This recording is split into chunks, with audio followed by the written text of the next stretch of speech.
Kurangnya asupan gizi yang baik saat dalam kandungan dan pasca dilahirkan, Elisti balita berusia 20 bulan asal desa Lubuk Karet, Kecamatan Betung, divonis mengalami gizi buruk. Setelah mendapatkan penanganan medis dari rumah sakit, kini Elisti harus terus menjalani rawat jalan. Orang tua Elisti yang hanya penyadap karet upahan harus terus mengeluarkan dana ekstra untuk memenuhi kebutuhan gizi Elisti sebagai pendamping obat dan vitamin yang diberikan pihak rumah sakit. Oleh karena itu, diperlukan perhatian dari semua pihak, khususnya yang memiliki kemampuan finansial, agar beban orang tua Elisti dapat menjadi lebih ringan. Gimana? Kurang gizi. Kurang gizi ya? BGM.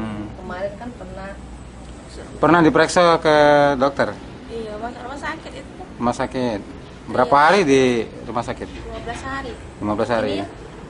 Upaya memberikan perhatian dari pemerintah Kecamatan Betung mulai dilakukan melalui pengurus PKK Kecamatan Betung, Sulaiman, PAL TV.